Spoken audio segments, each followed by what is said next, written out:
Selamat malam, selamat datang di Mata Najwa. Saya Najwa Shihab, tuan rumah Mata Najwa. Dunia telah memasuki tahun yang baru, tetapi pandemi jelas belumlah berlalu. Mutasi virus kadung terjadi di Inggris sampai lockdown lagi, walau vaksinasi sudah dimulai. Tanda perjuangan melawan pandemi masih panjang, apalagi banyak rumah sakit yang mulai tumbang.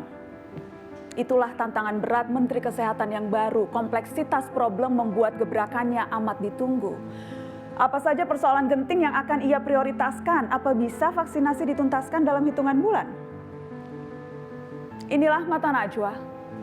Beres-beres kursi Menkes.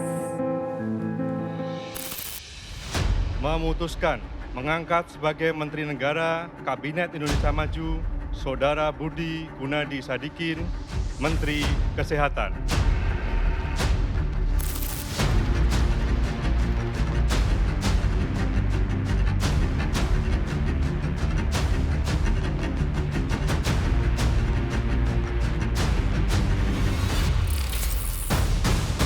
Vaksin COVID-19 untuk masyarakat adalah gratis.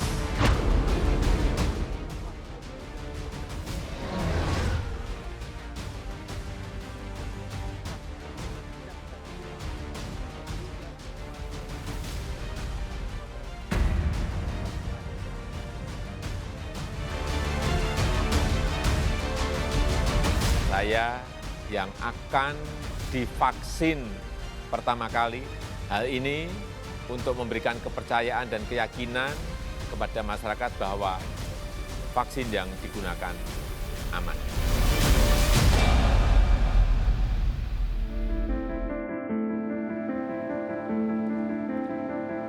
Selamat tahun baru teman-teman.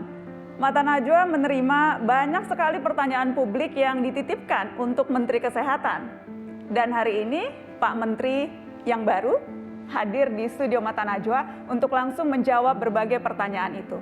Saya undang Menteri Kesehatan Budi Gunadi Sadikin.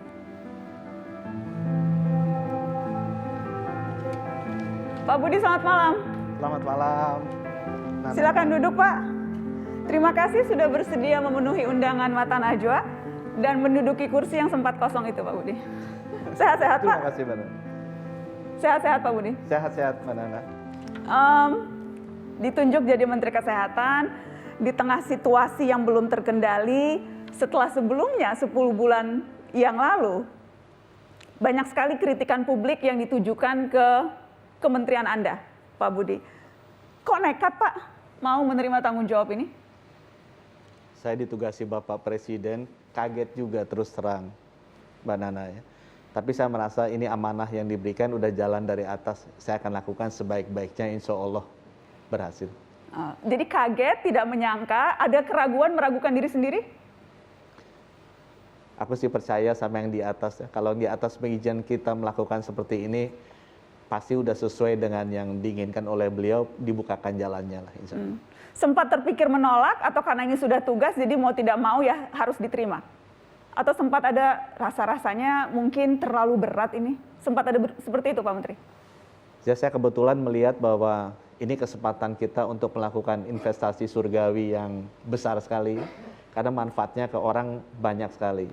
Jadi saya merasa bahwa, diambil deh. Ini kesempatan kita untuk berbuat baik untuk sesama. Investasi surgawi istilah Anda ya, Pak? Betul, Pak. Pak Menkes yang jelaskan memang problemnya banyak, masalahnya banyak, PR-nya banyak. Kalau saya minta Anda untuk otokritik, Pak Menteri. Apa yang paling krusial yang harus diperbaiki dari kebijakan yang selama ini sudah dilakukan kementerian Anda dan pendahulu Anda? Bangsa kita tuh udah lewat dari penjajahan lama dan berhasil jadi pemenang kan. Kalau saya lihat itu bukan hanya karena modal finansialnya. Saya datang dari dunia finansial. Saya masuk ke sini pegang kekuasaan, saya merasa bukan hanya modal kekuasaan yang bisa bereskan masalah pandemi ini. Tapi dibutuhkan modal sosial yang kuat, yang bisa diakses dengan kebersamaan untuk menyelesaikan pandemi ini. Dan saya rasa kalau saya di pemerintahan bisa menggalang seluruh modal sosial yang dimiliki seluruh rakyat Indonesia, harusnya kerjaan yang sangat besar ini bisa menjadi jauh lebih ringan dan bisa diselesaikan. Jadi otokritiknya terhadap yang kebijakan dahulu, modal sosial itu tidak cukup tergarap menurut Anda? Masih banyak opportunity kita untuk merangkul lebih banyak lagi tokoh-tokoh, ya kelompok-kelompok, gerakan-gerakan di masyarakat. Karena semua dari mereka juga inginnya menyelesaikan masalah ini. Kalau kita bisa merangkul mereka, bisa merajut modal sosialnya, saya rasa itu akan menjadi sangat powerful ya, untuk menyelesaikan masalah ini. Yang jelas misalnya hari ini keluar kebijakan yang baru, pengetatan PSBB yang dilakukan di wilayah Pulau Bali dan Pulau Jawa. Evaluasi atau paling tidak masukan dari Anda seberapa jauh Pak Menteri untuk penetapan kebijakan baru itu? Dan apakah itu akan cukup efektif kalau kita lihat sesungguhnya tidak terlalu ketat-ketat sekali peraturan baru yang dikeluarkan ini? Saya dasarnya dari science ya. Jadi kita melihat dengan data, setiap kali ada liburan panjang, kasus aktif tuh naik antara 30-40%. Sudah terbukti beberapa kali. Nah dulu, bornya rumah sakit, bed occupancy rate-nya itu masih rendah. Jadi kalau naik 40% masih bisa terisi. Sekarang bed occupancy rate-nya sudah tinggi. Jadi kalau itu naik, akan banyak tekanan ke rumah sakit, banyak tekanan ke tenaga medis, dan terus terang tenaga medis itu kan tentara yang kita miliki untuk perang ini. Dan saya terus terang bisa sampaikan di sini Mbak Nana. Catatan saya 527 tenaga medis sudah gugur. 2 di antaranya jenderal-jenderal senior kita tuh. Ada Profesor Hadi dari UI yang ahli paru yang sangat senior. Ada Profesor Iwan yang dari UGM yang juga sangat senior. Nah jangan sampai pengorbanan mereka hilang begitu saja. Saya ingin ajak nih seluruh teman-teman masyarakat, ayo kita bersama-sama mengurangi mobilitas agar mengurangi kasus aktif. Sesudah pasca Nataru ini kita tekan agar jangan sampai kenaikan yang tinggi, memberi tekanan ke rumah sakit, memberi tekanan ke para nakes yang seharusnya kita lindungi. Dan apakah kebijakan kita akan keluarkan grafisnya, kebijakan baru, pengetatan baru ini, apakah menurut Anda Pak Menkes, berbagai pengetatan yang dilakukan ini memang sudah akan bisa mencapai tujuan yang Anda tadi sampaikan, agar rumah sakit tidak terlalu kewalahan, agar nakes kita bisa terlindungi? Karena kalau misalnya kita lihat kantor sekarang work from home-nya 75%, sebelumnya juga 50%. Kemudian ini kalau kita pakai patokan Jakarta ya Pak Menteri, mall tutup jam 7, sebelumnya tutupnya jam 9. Restoran kapasitas sekarang hanya boleh 25%, sebelumnya 50%. Ini angka-angka ini seberapa menurut Anda memang akan efektif atau masih jauh dari sesungguhnya yang Anda inginkan untuk mengurangi mobilitas? Waktu saya masuk, liburan sudah jalan. Dan kejadian yang nanti diperkirakan akan terjadi di minggu kedua, minggu ketiga Januari itu, liburannya sudah selesai. Jadi kalau di mata saya, sudah akan terjadi. Kita lebih baik konsentrasi bagaimana bisa menghadapi kalau ini terjadi. Yang sudah dilakukan oleh pemerintah, kita pastikan bed untuk COVID itu di seluruh rumah sakit dinaikkan. Antara 20-30%. Jadi kalau ada yang masuk, kita siap. Kita pastikan tenaga yang siap. Saya baru mengeluarkan Kepmen sejak 2 hari saya kerja terkait dengan STR, surat tanda registrasi. Jadi kalau ada dokter perawat lulus, itu harusnya ambil uji kompetensi dulu, dapetin STR ini untuk bisa bekerja. Itu banyak yang pending. Perawat aja ada 10.000 di situ. Padahal kita butuh banyak perawat, itu kita untuk masa pandemi itu kita cabut dulu, sehingga mereka bisa masuk. Nah persiapan-persiapan ini saya tahu ini urgent, important, short term gitu ya. Tapi ini harus kita lakukan karena sudah terjadi. Oke, kembali ke tapi pertanyaan saya, mobilitas yang dikurangi lewat peraturan itu menurut Anda sudah cukup atau sesungguhnya Anda masih mau lebih ketat lagi, Pak? Saya maunya mobilitas ini dilakukan bulan lalu Desember. Kalau mau ditanya, karena kita tahu setiap kali liburan panjang pasti akan naik. Harusnya dilakukannya sebelumnya, agar tidak terlalu banyak mobilitas. Tapi balik lagi itu udah kejadian. Apapun yang kita lakukan pasti lebih baik daripada yang sebelumnya, karena sudah kejadian. Sebelum Anda diangkat jadi menteri, seharusnya sudah dilakukan begitu ya Pak? Saya menerjemahkan apa yang Anda katakan. Anda ragu-ragu menjawab ya Pak Menteri. Pak Menteri, kita mengumpulkan banyak sekali pertanyaan yang dari publik, netizen yang ingin bertanya langsung ke Menteri Kesehatan yang baru. Salah satunya dari Alif Ridwan, kita akan keluarkan pertanyaannya. Gimana cara Bapak menanggapi pandangan sinis yang dilontarkan publik karena tidak memiliki background kedokteran atau kesehatan masyarakat? Soalnya Bapak kan lulusan fisika nuklir dan memimpin Kemenkes. Mbak Nana Vkom UI lulusan tahun berapa? Saya Fakultas Hukum UI, Pak. Oh, Fakultas Hukum UI bisa jadi anchor berita yang hebat juga ya. Terima kasih Pak Budi. Jadi artinya fisika nuklir ITB bisa jadi Menkes yang lebih hebat? Kesimpulan Mbak Nana lumayan bagus. Itu cara menjawab. Jadi cara meninggikan diri tanpa terlihat sombong ya Pak ya. Jadi Anda mau katakan untuk yang meragukan, untuk yang bilang fisika nuklir ITB memimpin Kementerian Kesehatan, itu tidak akan, Anda merasa itu kekhawatiran atau pandangan yang wajar atau memang seperti apa? Saya rasa wajar aja ya. Saya waktu juga menjadi Dirut Bank Mandiri, semua orang bertanya-tanya kenapa lulusan ITB bisa jadi Dirut Bank terbesar. At the end of the day kan kita kerja nggak sendiri ya, tapi by system. Di Kemenkes kan 48.000 orang. Dokter-dokternya ada sangat banyak. Jadi selama saya bisa merajut, memanfaatkan keahlian mereka, memberikan arahan jalannya kemana, insya Allah harusnya bisa. Yang melakukan pekerjaan juga mereka, bukan saya. Yang jelas memang yang Menkesnya bukan dokter, bukan cuma di Indonesia. Negara-negara lain seperti Jepang, Singapura, Jerman, Arab Saudi, Australia, itu juga Menkesnya bukan dokter. Tapi yang jelas ini relatif baru di Indonesia. Siap akan selalu disoroti, dibanding-bandingkan, Pak Menkes? Siap, sama seperti juga Anchor TV bukan dari FISIP atau Fakultas Komunikasi. Jadi siap untuk Siap. termasuk siap untuk selalu menduduki kursi panas ya Pak Menteri? Ya itu memang udah diatur dari atas, kita jalankan saja tugasnya gitu ya, amanahnya. Baik, kita akan kembali setelah pariwara. Masih banyak sekali pertanyaan dari publik yang akan dijawab langsung oleh Menteri Kesehatan yang baru setelah pariwara. Tetap di sini. Bapak Budi Gunadi Sadikin.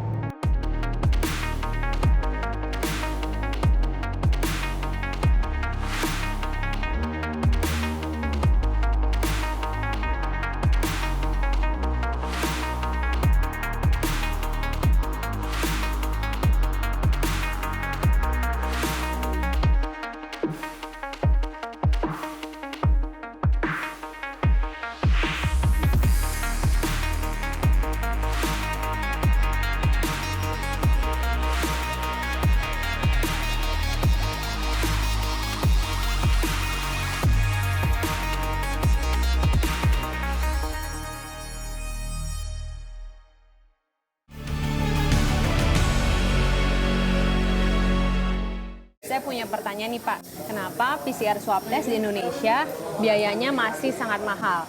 Sementara kalau kita tes pakai tes yang lain, akurasinya itu masih diragukan. Dan kalau tes di puskesmas, itu hasilnya juga lama. Sementara sebenarnya masyarakat butuh banget untuk screening awal soal tes COVID ini. Itu gimana Pak? Ya, itu salah satu pertanyaan netizen. Yang juga banyak muncul di tempat lain di media sosial, Pak Menteri. Ini misalnya salah satunya dari Endap 29. Kenapa rapid test, swab test, dan lain-lainnya harus serba bayar sih? Kita akan tunjukkan. Kan namanya juga musibah. Masa harus bayar sih, bukannya ditolong, malah harus dimintai biaya. Boleh kita keluarkan grafis pertanyaannya? Soal ini Pak. Kenapa harus bayar dan kenapa mahal? Pak Menteri. Mungkin saya jawab dulu, kebetulan saya ada teman-teman juga yang baru kembali dari luar negeri ya. Setahu saya di luar negeri lebih mahal ya. Ada teman saya baru kembali dari London, mereka tes PCR naik pesawat itu 400 pound sterling. Jadi mungkin kalau mahalnya mungkin relatif. Kalau ditanya apakah itu murah, enggak juga. Memang mahal, harga sekitar 800-900 ribu. Nah sekarang kami baru mengeluarkan atau rencananya akan segera mengeluarkan Kemenkes penggunaan swab antigen, karena itu secara WHO juga sudah resmi, akurasinya juga cukup baik, memang tidak sebagus PCR, dan bisa dilakukan dengan jauh lebih murah dan jauh lebih cepat untuk metode screening. Jadi kita harapkan dengan adanya swab antigen ini, resmi aturannya bisa menekan harga. Yang kedua yang juga saya ingin sampaikan ke teman-teman, sebenarnya PCR itu ada strategi testingnya. Ini banyak teman-teman ya LSM yang lebih ngerti lah. Nggak semua orang misalnya, oh saya mau ketemu ini PCR, saya mau ketemu ini PCR. Si PCR itu ada testingnya. orang yang disuspek itu yang harus di PCR. Kemudian kalau ada yang positif, semua kerabat dekatnya itu yang harus di PCR. Supaya nanti ada tindak lanjutnya. Bukan karena, misalnya saya mau ketemu ke acara Mata Najwa, kemudian di PCR untuk tes, itu lebih baik sebenarnya pakai swab antigen aja yang lebih murah. Tapi apakah memang akan ada rencana untuk menggratiskan ini, atau memang dalam kedepannya memang ya harus secara mandiri masyarakat mengeluarkan uang untuk mengetahui kondisinya?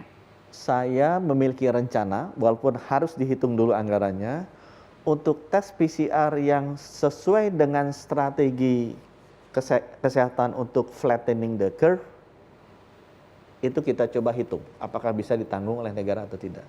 Karena kalau memang dibutuhkan untuk flattening the curve agar turun penyebarannya, itu memang strategi negara untuk memastikan itu. Nah, itu yang akan kita lakukan. Tapi kalau tiba-tiba saya mau ketemu nenek saya, tes PCR dong supaya nggak nular, ya itu nggak.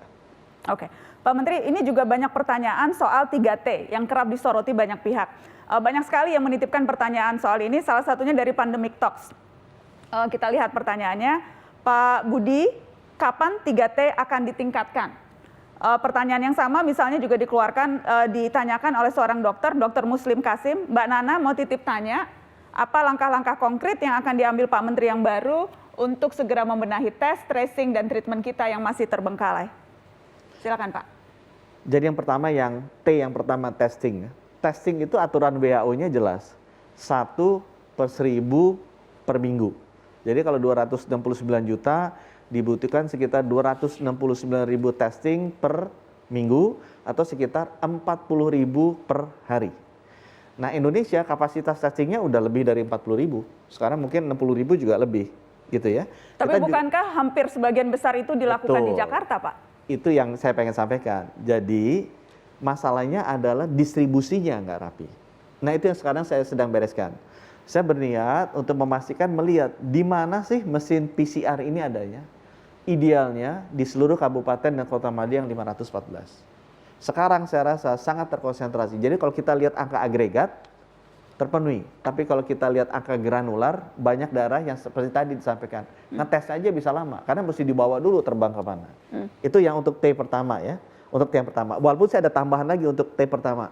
Ini terkait dengan yang London kemarin. T ini kan seperti intel kan. Kita harus mau perang nih sama virus, kita mesti punya intel yang tahu di mana kira-kira musuhnya masuk.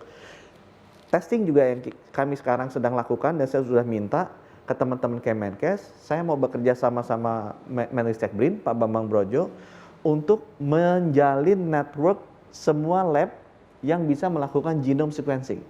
Karena kemarin musuhnya baru nih, yang masuk nih, strain baru. Di Indonesia ada apa enggak? Saya jawab, enggak tahu. Karena memang kita nggak pernah tes. Ini tesnya mesti pakai genome sequencing testing yang bisa cuma 12 lab di seluruh Indonesia, salah satunya punyanya saya. Dengan kita bikin kerjasama itu diharapkan secara random di titik-titik di mana sering keluar masuk, kita ambil sampel rutin untuk di genome sequencing. Jadi kalau kita ada strain baru, kita tahu sehingga kita tahu cara menghadapinya gimana. Itu yang testing dulu. Yang tracingnya mau dilanjutkan apa? Saya mau tanya dulu Pak, karena kan kemudian ada sempat Kemenkes mengeluarkan semacam pedoman pencegahan yang justru membatasi pemeriksaan. Dan kemudian itu disebutkan justru karena pedoman itulah, karenanya pelacakan terhambat, tes masifnya juga terhambat. Apalagi dalam prakteknya di lapangan itu justru menjadi menyulitkan. Jadi Anda akan merevisi pedoman Permenkes yang justru malah menyulitkan ini?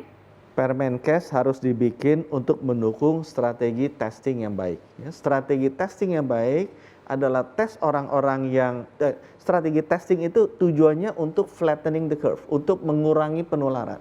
Jadi dia harus dilakukan tes terhadap orang-orang yang disuspek, mungkin demam, mungkin batuk, dan tes dilakukan semua kerabat dekat orang yang kena. Jadi semua aturannya nanti akan diperbaiki seperti itu satu ya. Yang kedua, untuk lakukan itu yang mau tes, saya dengar Pak, jadi pedoman yang dikeluarkan Kemenkes sebelumnya akan Anda perbaiki? Semua peraturan Kemenkes nanti akan disesuaikan dengan target itu. Dicatat Pak Menteri. Yang kedua satu lagi nih, infrastrukturnya mesti disiapkan. Jadi saya akan memastikan bahwa yang nama tes PCR itu bisa cukup tersebar sehingga jangan kejadian seperti tadi. Secara agregat cukup tapi granular nggak bagus. Yang ketiga yang kita akan keluarkan kebijakannya, kita akan meresmikan penggunaan swab antigen. Karena ini akan bisa dengan lebih cepat disebar sampai ke level puskesmas. Nggak usah mainnya di level kabupaten kota madya. Sehingga kalau ada dokter puskesmas yang lihat ini suspek, dia bisa langsung tes, dan kalau memang positif, dia bisa bawa untuk tes PCR yang lebih konklusif. Oke, saya ingin masuk ke vaksin, Pak. Karena ini juga sesuatu yang banyak sekali mendapatkan pertanyaan dari Anda, teman-teman. Ini misalnya pertanyaan dari Kauman Lalana. Kita tahu masyarakat Indonesia dapat vaksin gratis.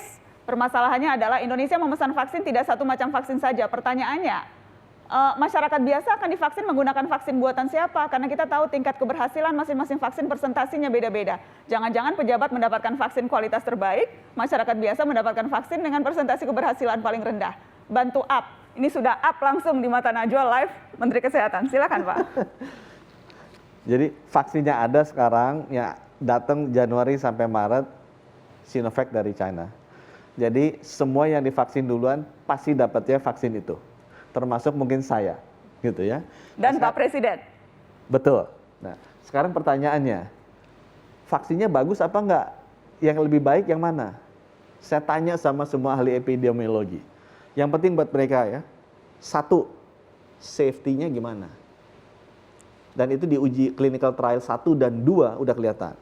Nomor 2, BPOM menyetujui apa enggak? Ya saya bisa bilang ini bagus, ini enggak, tapi kan kita bukan ahlinya. Ada orang ahli sains yang ada di BPOM yang bisa ngomong ahlinya. Yang ketiga, apa yang ada dapat cepat sekarang dipakai. Karena kita yang mati itu 150 sampai 200 per hari. 1 bulan itu 6.000 orang. Kita mau tunggu 1 bulan 6.000 orang mati, atau 1 tahun 72.000 orang mati untuk dapatkan vaksin yang baik. Sangat nggak manusiawi. Oke, kalau tadi masih ada yang mau nanya, bagaimana cara membedakan isi vaksin yang disuntikan ke pejabat dan ke rakyat? Itu misalnya ada pertanyaan. Jadi masih ada yang masih nggak percaya, Pak. Ini misalnya, bagaimana cara meyakinkan orang yang, wah jangan-jangan yang disuntik ke menteri, ke pejabat itu vaksin yang bagus tuh, yang rakyat dikasihnya yang jelek. Jadi ada pertanyaan-pertanyaan seperti ini misalnya. Ya, saya kembali lagi bilang, selama vaksinnya itu safe, which is semua yang udah masuk clinical trial 3, ada di listnya WHO, bisa di Google, itu safety-nya udah lewat. Nomor 2, disetujui BPOM. Ya, apapun yang disetujui BPOM, BPOM setujui Pfizer, setujui Moderna, setujui AstraZeneca atau Sinovac, itu artinya udah sama aja. Yang penting, yang paling cepat, itu yang kita ambil. Oke, ada pertanyaan dari seorang perawat soal vaksin ini. Kita akan dengarkan pertanyaannya yang sudah kami rekam sebelumnya. Kita simak.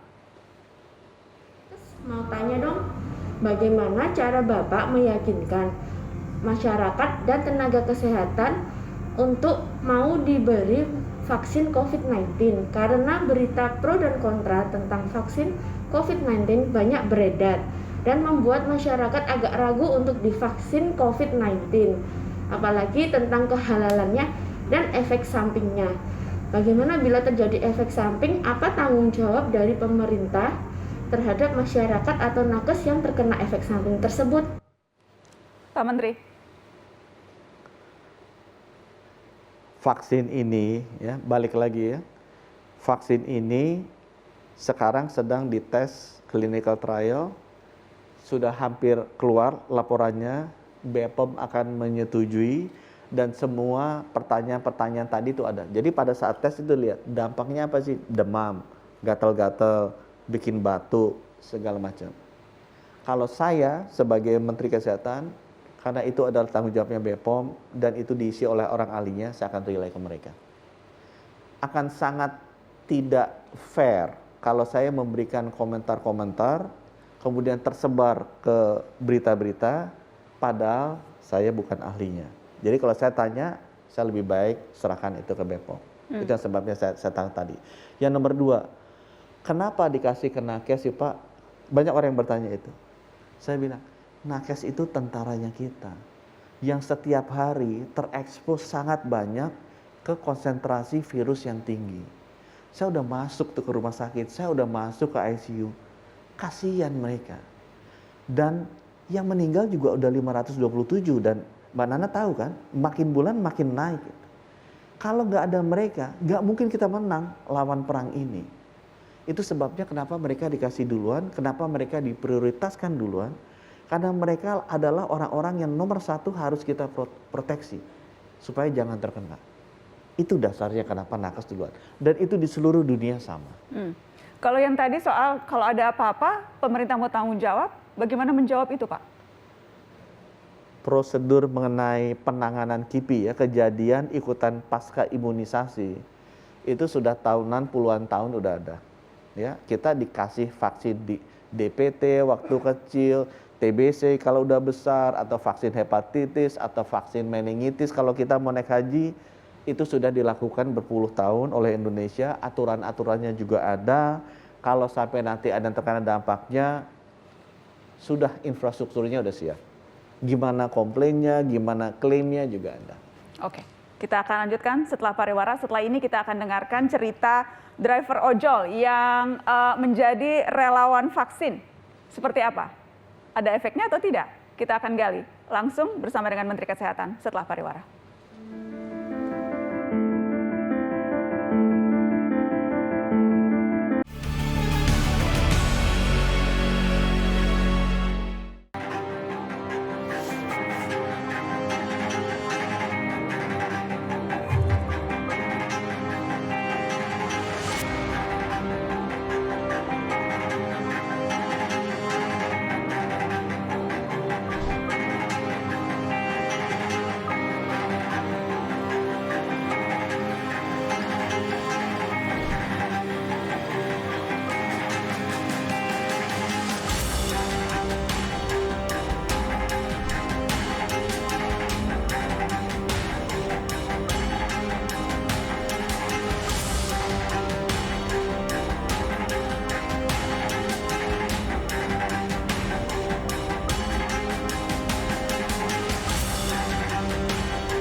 Ya, vaksin COVID-19 telah mulai didistribusikan, bahkan Presiden Jokowi telah menyatakan siap menerima suntikan vaksin pertama pekan depan.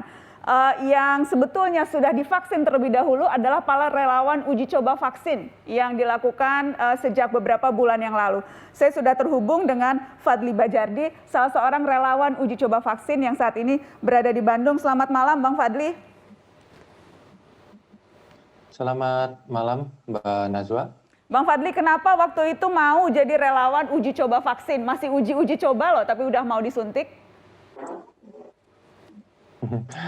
Karena saya itu kan pekerjaannya sebagai driver online, yang notabene kan harus bertemu dengan beberapa konsumen, beberapa driver lain yang mungkin bisa beresiko terpaparnya itu lebih besar. Nah, saya tuh bingung harus seperti apa gitu. Nah, kebetulan ada info tentang vaksin ini, jadi ya saya mau ikut aja, Mbak.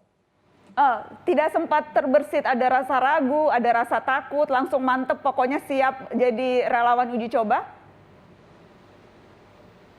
Pasti Mbak ada rasa takut. Saya searching dulu, tanya-tanya dulu. Ternyata memang vaksin ini kan udah beberapa tahap ya di luar negeri, dan saya udah siap dengan resiko semuanya gitu. Dan saya dengar bukan cuma Anda ya, tapi sekeluarga ya, lebih dari 5 orang keluarga Anda semuanya jadi relawan uji vaksin, betul? Ya, betul. Kalau yang sudah divaksin itu saya, istri saya, adik ipar, ketiga kakaknya. Jadi total itu ada 6 orang. Dan harusnya itu ada 8. Kalau dari keluarga saya itu ada 2 orang yang gagal screening awalnya. Oke, apa rasanya waktu setelah menerima suntikan itu, Mas? Gak biasa aja, kayak imunisasi biasa gitu. Ada efeknya tidak setelah itu? Kalau efek sih nggak ada ya, untuk demam atau pusing seperti itu nggak ada. Mungkin pas waktu divaksin, saya ngerasain ngantuk yang lumayan hebat sih, waktu 1 jam setelah divaksinnya. Oh, jadi efeknya ngantukan gitu? Itu Iya, emang ngantuk. kurang tidur aja. Betul. Atau karena efek vaksinnya tuh? Ya pertamanya saya juga berpikir itu mungkin karena saya terlalu capek, tapi pas waktu di vaksin kedua itu nggak jauh sama yang waktu disuntik vaksin yang pertama. Oke, tapi dan keluarga Anda yang juga jadi relawan, eh, Anda tahu sempat ada efek-efek tertentu tidak yang mereka rasakan? Enggak sih, nggak ada, aman-aman di keluarga. Aman-aman semua ya? Jadi Bang Fadli Alhamdulillah. mau menyampaikan apa nih ke orang-orang yang masih takut, masih khawatir untuk menerima vaksin ini? Ada yang mau disampaikan tidak? Kalau kata saya sih jangan takut ya, ini kemungkinan juga bisa berhasil karena saya bisa merasakan sendiri. Saya juga bekerja sebagai driver online tiap hari, alhamdulillah tidak ada efek negatif. Apalagi terus istri sama keluarga saya yang lain juga berkegiatan seperti biasanya. Alhamdulillah tidak ada efek yang mungkin orang-orang takutin itu nggak ada. Oke, ini di samping saya, di depan saya ada Pak Menkes baru. Ada yang mau disampaikan nggak, Bang? Kalau buat Pak Menkes, ya mungkin buat Bapak selamat Pak buat menjadi menteri. Semoga aja bisa membantu Indonesia supaya cepat terbebas dari COVID ini Pak. Mau ditanggapi, Pak Budi? Enggak, saya bangga dan terharu lihat teman-teman dari Bandung udah mau menjadi relawan vaksin. Ya saya berdoa mudah-mudahan nggak ada apa-apa, sehat selalu dan bantu doain ya supaya kita bisa mengatasi pandemi ini dengan segera. Dan tolong yakinin teman-teman ojol yang ada di Bandung, oke kok, paling sakit sedikit pada saat disuntik tapi habis itu oke. Ya, siapa saya bantu coba dari sini dan anak-anak juga mungkin melihat sendirilah, nggak usah disebar-sebarin. Mereka juga lihat sendiri kegiatan saya sehari-hari seperti apa dan kondisi saya seperti apa. Istri saya, keluarga saya itu tidak ada yang negatif atau yang banyak orang bilang gitu. Oke, baik. Terima kasih Bang Fadli. Sehat-sehat terus. Salam untuk keluarga. Pak Menteri, ada juga pertanyaan. Terima kasih Ya. Pak Menteri. Terima kasih. Saya ingin ini pertanyaan yang juga kami kumpulkan spesifik soal vaksin. Kita akan dengarkan pertanyaan ini. Pak Menkes tanya dong terkait vaksin COVID-19 untuk bayi dan juga anak. Seperti apa timeline distribusi dari Kementerian Kesehatan untuk vaksin bagi anak-anak? Lalu nantinya apakah vaksin ini akan diwajibkan untuk bayi dan anak-anak seperti imunisasi atau vaksin wajib lainnya yang sudah ditetapkan oleh pemerintah? Silakan Pak Menteri.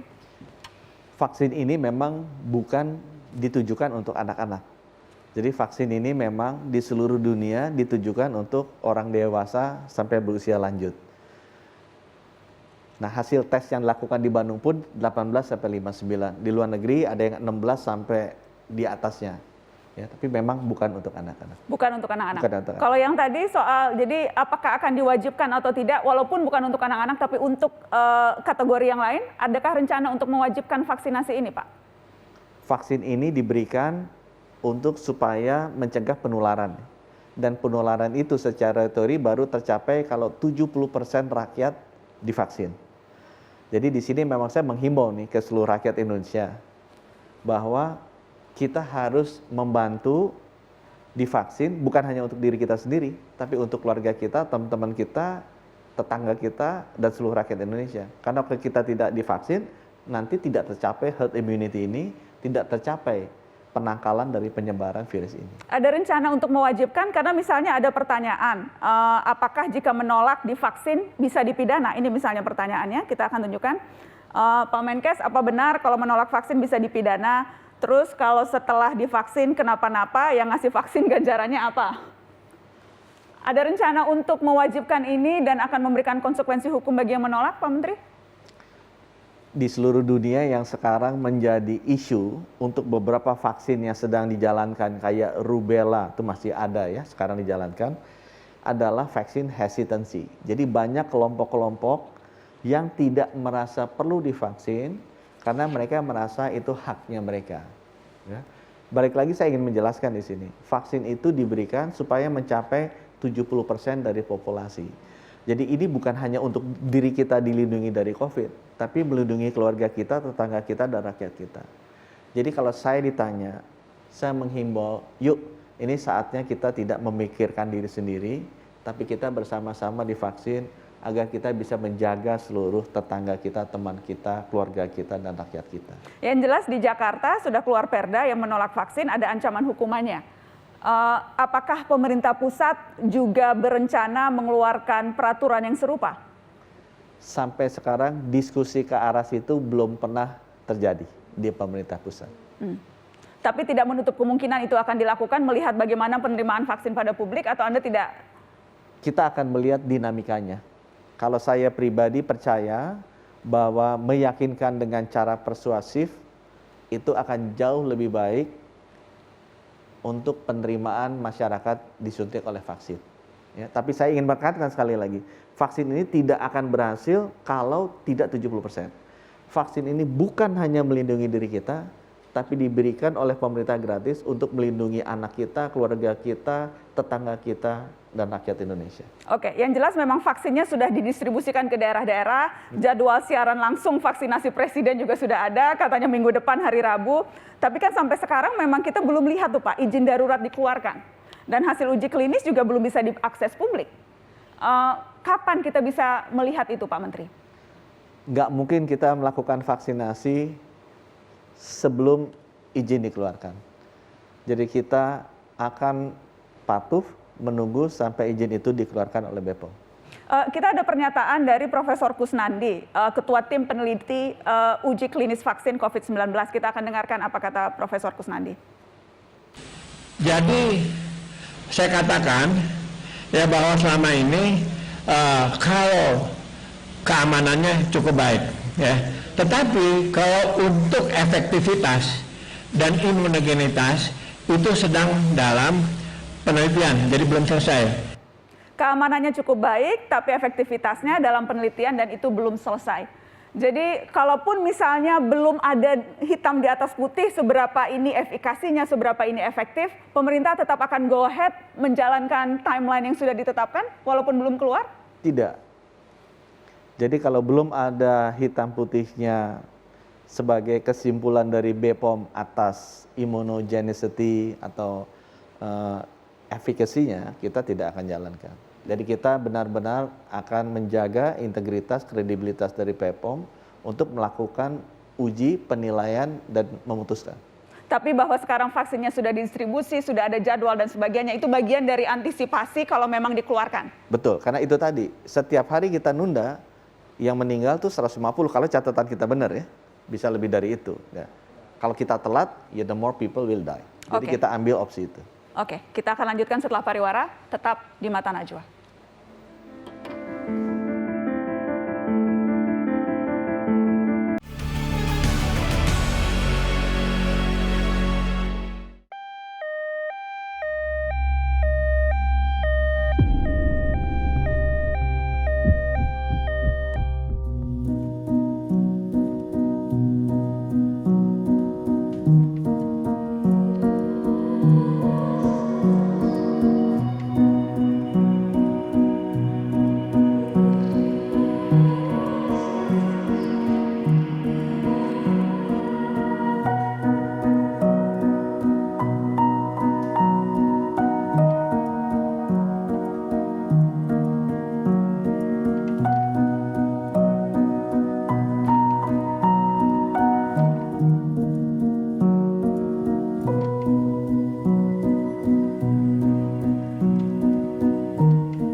Sejak pasien COVID pertama diumumkan, situasi pandemi di Indonesia belum terkendali. Bahkan di awal tahun 2021 ini sejumlah layanan kesehatan kewalahan menampung pasien COVID yang terus melonjak.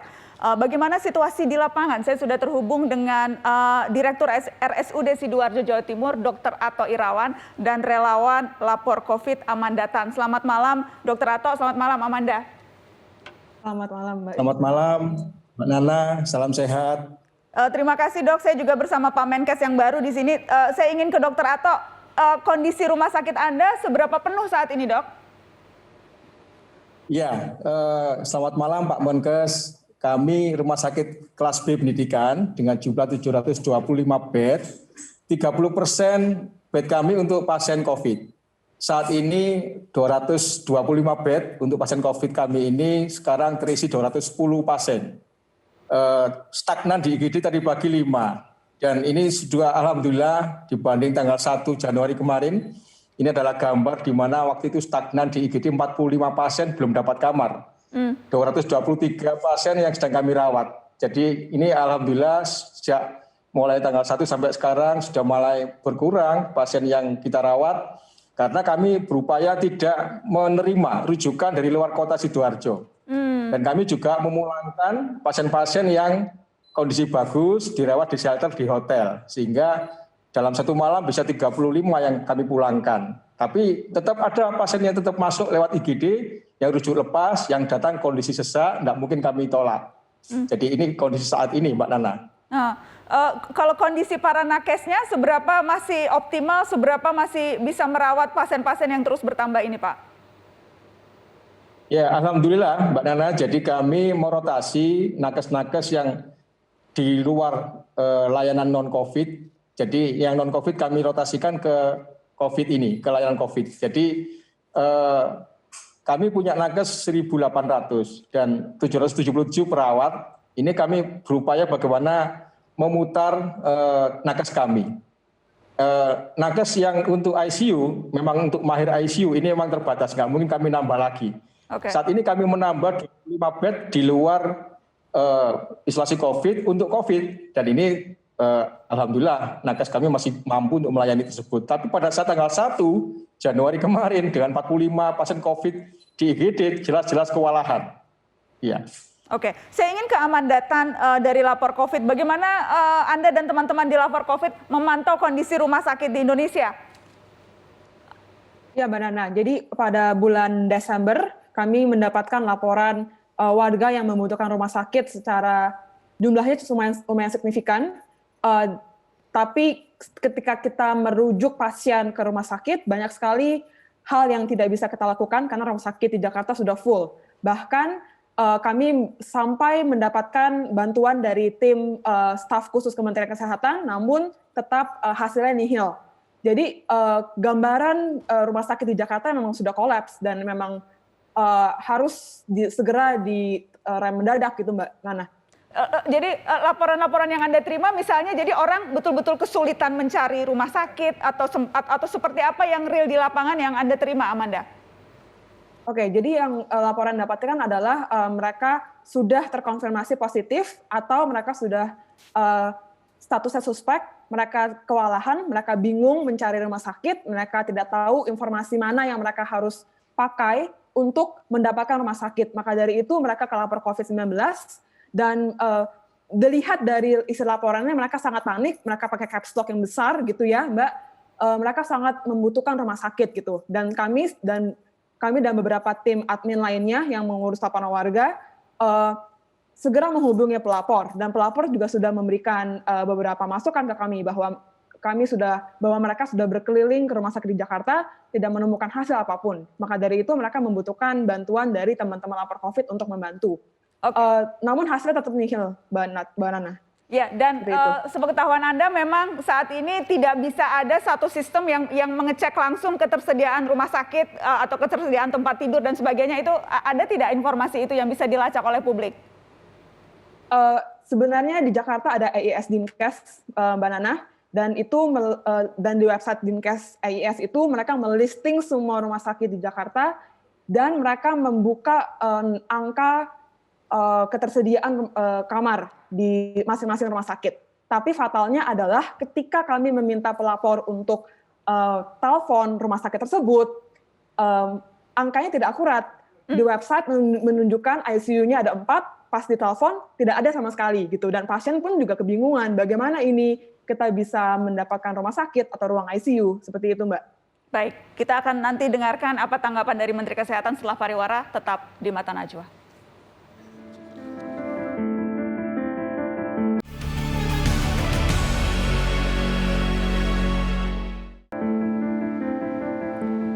teman-teman, kenyataan hari-hari ini rumah sakit kritis, bahkan ada yang mengatakan di beberapa rumah sakit bahkan sudah mendekati kolaps. Pasien susah untuk mendapatkan tempat tidur, nakes kewalahan. Pak Menteri, bagaimana jawabannya? Ini minggu kedua saya kerja ya, atau hari ke-7 persis ya, hari Rabu saya kerja. Di hari kedua atau hari ketiga, saya sempat bicara sama teman-teman dari Pandemic Talks, dari Kawal COVID. Dari situ saya dapat tuh bahwa setiap kali liburan tuh selalu naik. Ya. Dan sebenarnya hitung-hitungan kamar rumah sakit is quite simple. Jadi kalau ada kemarin November misalnya 50.000 kasus aktif, itu butuh rumah sakit 30% kamarnya. Jadi 15 ribuan. Butuh ICU-nya 5%-an dari 50.000, sekitar 2.500. Nah, nggak tahu saya banyak yang lihat datanya apa enggak. Dari awal November yang 50.000, kasus aktif kita tuh di Desember 110.000. Jadi kebutuhan kamar rumah sakitnya yang tadinya 15.000 naik jadi 33.000. Jadi sebenarnya bisa diantisipasi. Dan saya bilang ke teman-teman, ini kita sibuk ngepel karena bocor, tapi atapnya nggak pernah kita tutup tuh. Jadi begitu hujan ngepel lagi, hujan ngepel lagi. Karena memang harusnya tracking and tracing-nya diperkuat supaya jangan naik kasus aktifnya. Kalau nggak kasihan teman-teman di rumah sakit. Dan itu bisa dihitung, bisa diduga. Ya. Jadi udahlah, tapi itu udah kejadian. Sekarang kita lakukan apa? Sekarang kita lakukan nomor 1, jumlah bednya harus ditambah supaya bisa menjawab kenaikan 30-40% tadi. Saya tuh di hari ke-4 saya kerja, masih libur ya. Saya datang ke rumah sakit Cipto, karena viral tuh di WA, katanya penuh. Saya tanya, penuh apa enggak? Bornya masih cukup. Aku datang, penuh.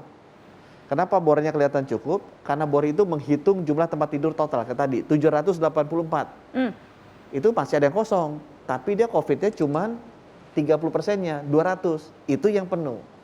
Itu kejadian di semua rumah sakit. Jadi resep nomor 1 saya bilang, semua rumah sakit tolong ditambah kamarnya. Kamar untuk COVID yang tadinya cuma 20% naikin menjadi 30 jadi 40. Saya waktu di BUMN saya bilang 50% harus buat COVID. Tapi dalam kenyataannya ada juga pasien non COVID yang kalau sekarang musim hujan ada kemudian itu juga meningkat di luar COVID-nya loh Pak Menteri. Itu ada. Tapi kan dokter-dokter bisa memprioritisasi kan, mana yang mesti masuk, mana yang enggak. Jadi nomor 1 itu masih ada room misalnya. Karena bornya secara keseluruhan kalau Mbak Nana lihat masih rendah. Oke, supaya yang tidak paham, bor itu bed occupation rate, jadi kapasitas rumah sakit. Itu yang bisa kapasitas dinaikkan. tempat tidur, sorry. Dan kemarin saya datang ke RSCM, saya datang ke Fatmawati, saya datang ke Rumah Sakit Umum Daerah Pasar Minggu. Saya tahu ada penuh, saya vikon sama Pak Gubernur. Pak Gubernur bilang, Pak Budi, tolong saya dibantu. Bantu apa? Itu ada rumah sakit Ukrida, izinnya masih belum keluar. Padahal udah siap. Approve kemarin. Bisa dicek sama Pak Gubernur. Akhirnya ada tambahan 300 bed untuk Ukrida. Saya datang ke rumah sakit Fatmawati. Itu baru jadi full ICU negative pressure 72 kamar. Yang masing-masing kamar bisa diisi 2. Jadi Jakarta udah ada tambahan 140 tambah Ukrida. Itu terjawab ya. Nomor 1 kamar. Udah gitu saya tanya, RSCM bisa nambah nggak? Bisa Pak, kita masih bisa tuh di atas tuh Kirana masih ada 1 lantai kosong, kita ada uang, kita bisa tambah. Tapi masalah kita bukan hanya bed Pak. Apa masalahnya?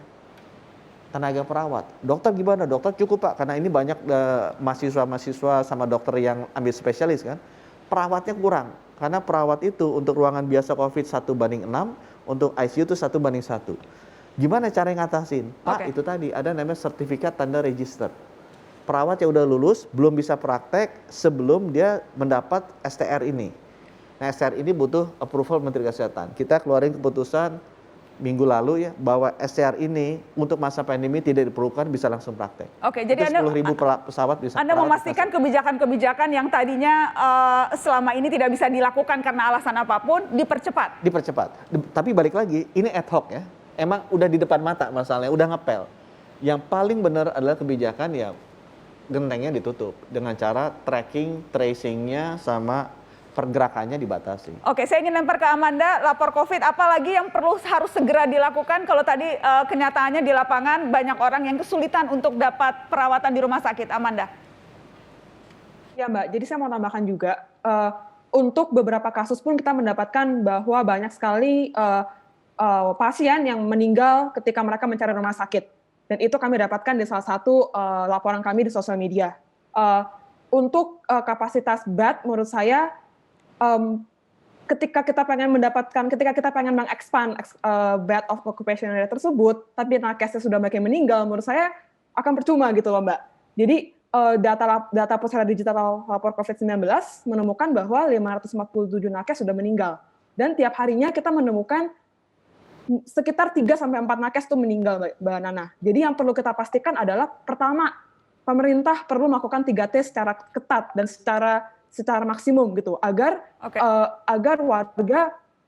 kasus positif pun bisa di-trace dan treatment-nya juga ada. Namun treatment-nya bagaimana dengan kondisi rumah sakit yang sudah kolaps gitu kan Mbak. Yang kita perlu lakukan berikutnya adalah 3T sekaligus PSBB ketat. PSBB ketat dalam artian kita menutup semua kegiatan sekolah, kegiatan bisnis dan lain sebagainya agar tidak terjadi mobilitas warga yang sangat tinggi. Karena dengan mobilitas warga yang tinggi, justru penyebaran virus akan terus terjadi dan tidak akan berhenti. Sampai kapan kita mau seperti ini, Mbak?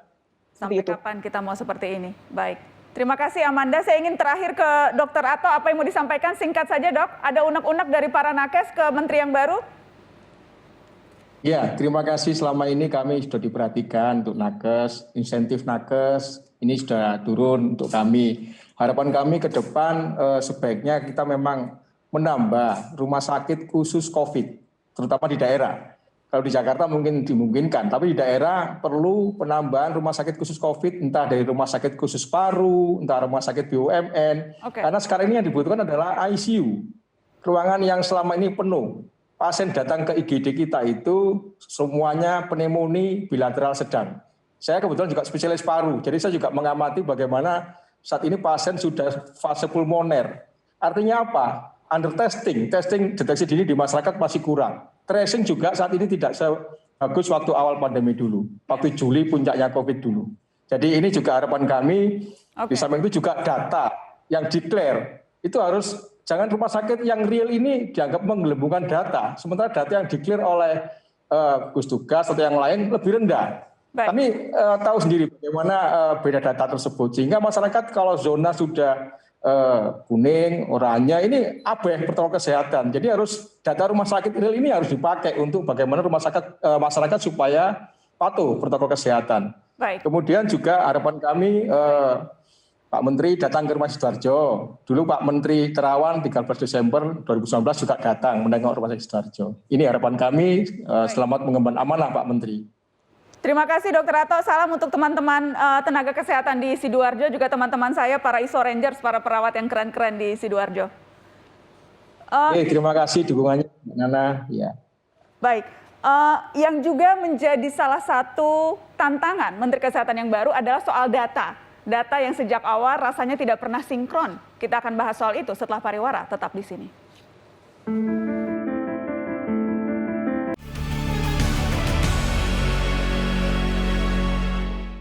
Persoalan data kasus COVID-19 jadi sorotan sejak kasus pertama diumumkan, dari persoalan perbedaan data kasus positif antar pusat dan daerah hingga angka kematian. Padahal ini salah satu indikator penting untuk mendeteksi situasi pandemi di negeri ini. Sudah tersambung dengan Mata Najwa Elina Ciptadi, co-founder Kawal COVID yang secara intens memang memantau data-data kasus COVID-19 di Indonesia. Selamat malam Mbak Elina. Selamat malam Mbak Nana. Mbak Elina, yang jelas memang soal data ini sejak awal selalu jadi polemik karena tidak pernah sinkron, dan saya tahu Anda dan teman-teman Kawal COVID juga selalu kencang soal ini. Dari temuan Anda sampai sekarang, seberapa valid sesungguhnya data yang kerap diumumkan oleh pemerintah dan dijadikan rujukan berbagai kebijakan ini? Jadi yang kita bisa lihat dari datanya itu adalah berbagai indikasi bahwa wabahnya itu sebenarnya jauh lebih besar daripada apa yang diumumkan setiap hari di situs pemerintah. Dan sebenarnya data kami itu kan sumbernya dari situs-situs pemerintah juga, gitu. Jadi baik dari covid19.go.id, ini yang kami namakan data pusat, karena itu sudah data agregasi dari seluruh Indonesia. Dan kemudian kami juga melihat data dari web COVID-19 di tiap provinsi atau kabupaten kota. Kalau misalnya kota atau kabupatennya itu juga punya punya situs sendiri. Jadi kami mengkurasi data dari daerah dan data dari pusat, dan itu selalu ditemukan data gap, gitu, baik dari kasus konfirmasinya atau dari jumlah orang yang sudah sembuh dan juga angka yang meninggal ya. Sebagai contoh aja, data Jawa Barat misalnya, Jawa Barat itu angka kematian di pusat itu 55% lebih rendah daripada data kematian yang ada di web Corona Jabar. 55% lebih rendah di pusat daripada yang di daerah. Dan kemudian di Jawa Tengah misalnya, angka kematian yang diumumkan oleh pusat itu 47% lebih rendah daripada agregasi data kematian yang diumumkan oleh level kabupaten kota. Mbak Elina, dan ini baru 2 provinsi. Baru 2 provinsi, dan tentunya yang lain juga Anda menemukan ada disparitas data yang sama. Pertanyaan saya, apakah ini menurut Anda kesengajaan supaya publik tidak menjadi semakin khawatir karenanya angka kematiannya tidak diumumkan sesungguhnya begitu, atau masalah miskoordinasi saja ini? Nah, inilah yang kami tidak bisa disimpulkan. Ini bisa berbagai faktor ya. Jadi ya mungkin mencegah kepanikan atau bisa jadi ada data delay gitu. Jadi apa yang dilaporkan hari ini sebenarnya data beberapa hari yang lalu. Itu yang kami tidak bisa disimpulkan hanya dengan melihat datanya. Tapi yang jelas konsisten selalu berbeda begitu ya Mbak. Sejak 10 bulan konsisten itu selalu berbeda. Itu yang Anda temukan.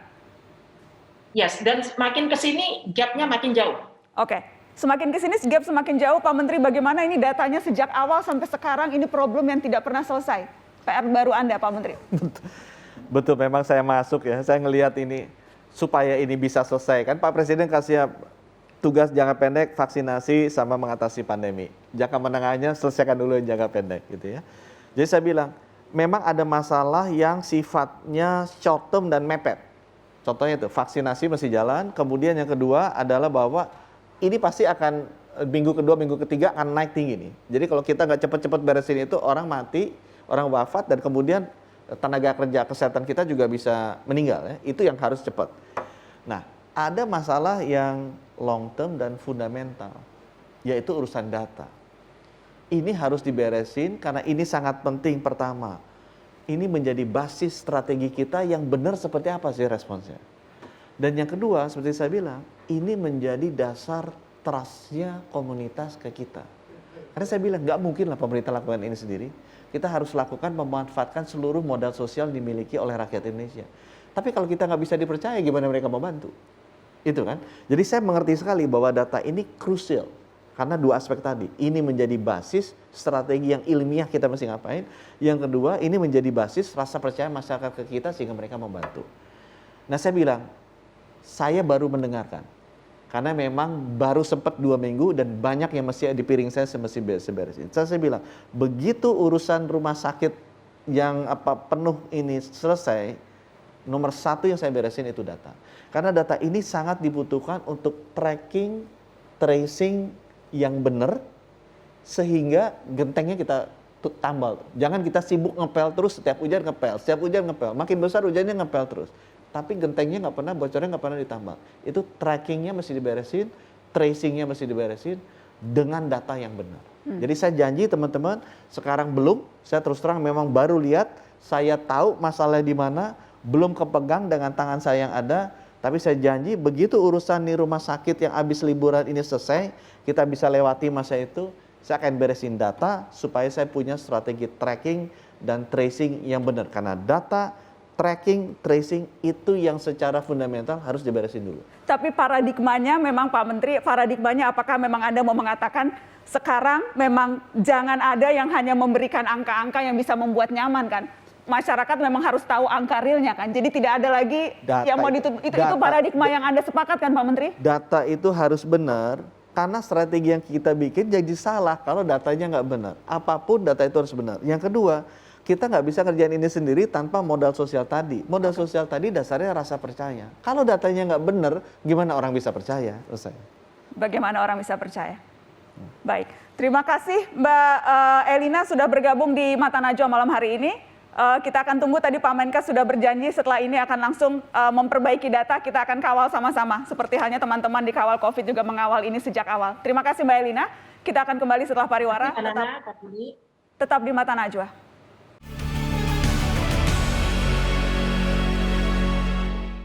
Beres-beres kursi Menkes, ada banyak sekali pertanyaan yang datang dari Anda teman-teman lewat sosial media ke Menteri Kesehatan yang baru. Ini misalnya pertanyaan dari netizen, kita akan keluarkan Pak Menteri. Kenapa, boleh dikeluarkan langsung teman-teman produser? Kenapa distribusi vaksin oleh Bio Farma harus ada upacara seremonial rame-rame, padahal kasus COVID di Indonesia lagi tinggi-tingginya? Ini sempat viral kemarin, Pak Menkes. Pakai upacara segala distribusi vaksinnya, Pak. Aku udah bilang ke Bio Farma, kita harus sensitif ke masyarakat lah. Seperti gini dikurangi lah. Prihatin karena masyarakat banyak yang kena. Oke, sudah diterima. Sudah diterima masukannya. Langsung tuh dijawab oleh Menkes buat yang kemarin komplain di Twitter kenapa kok pakai upacara segala. Yang berikutnya nih, ada pertanyaan, cek temperatur pakai thermal gun yang benar itu ke tangan atau ke kepala Pak Menkes? Ini juga sempat ramai Pak.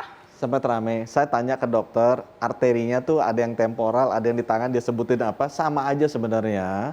Boleh juga di tangan, banyak contohnya juga di tangan. Cuma yang penting jangan takut di kepala karena radiasi. Karena sebenarnya nggak ada apa-apanya itu. Jadi kalau saya tanya beberapa dokter, di tangan atau di kepala sebenarnya sama.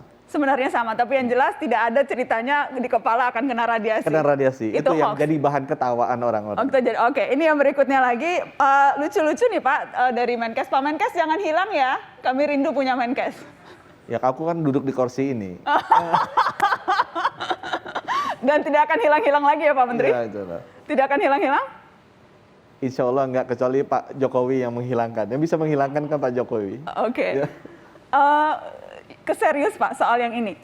Apakah kita memang akan bisa berharap melihat Kementerian Kesehatan akan lebih terbuka, akan mau menerima kritikan, akan mau mengajak masyarakat, tidak melulu menyalahkan masyarakat atas pandemi karena kerap kali pesan yang didapat masyarakat ini masyarakat mulu yang disalahkan. Apakah memang kita bisa melihat kementerian gaya baru dari Anda?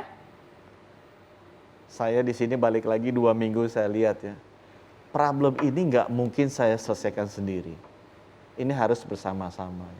Nggak mungkin Kementerian Kesehatan bisa eksklusif beresin ini. Ini harus inklusif dengan teman-teman di Pandemic Talks, di mana tadi kawal COVID, dokter-dokter yang ada di RSUD, Sidoarjo, kepala daerah, ID, ini harus sama-sama. Nggak mungkin ini bisa dibereskan dengan program-program pemerintah, tapi harus gerakan seluruh rakyat Indonesia. Dan untuk itu kita perlu memanfaatkan, menggunakan seluruh modal sosial yang ada. Saya percaya bangsa ini adalah bangsa besar, sudah terbukti selama berapa puluh tahun sejak merdeka bahwa modal sosial kita sangat besar. Nah, tugas saya adalah bagaimana memastikan institusi kita bisa dipercaya agar seluruh rakyat mau memberikan modal sosialnya untuk bersama-sama kita beresin masalah ini. Menteri Kesehatan Budi Gunadi Sadikin, terima kasih sudah bersedia mengisi kursi kosong saya selama ini. Selamat bertugas, selamat bekerja Pak Menteri. Terima kasih, mohon doa restu dan bantuannya. Terima kasih. Terima kasih kepada Anda yang sudah menyaksikan Mata Najwa malam ini. Semoga sehat terus teman-teman dan kita bisa bersama melewati pandemi ini. Amin. Selamat malam. Sampai jumpa. Aduh.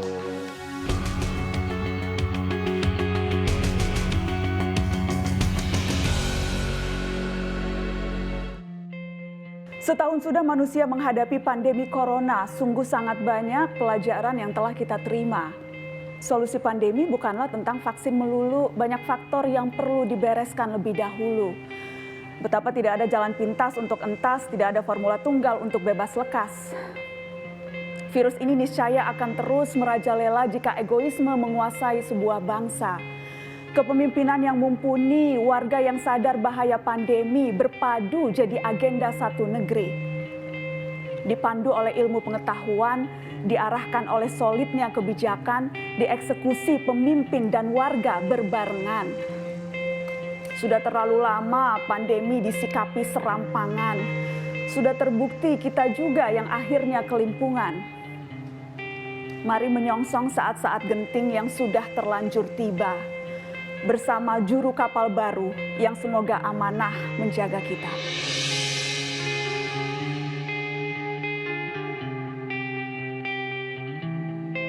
Dengarlah nyanyi sunyiku, bait risauku, rindu terpendamku, menyala dalam hayatku.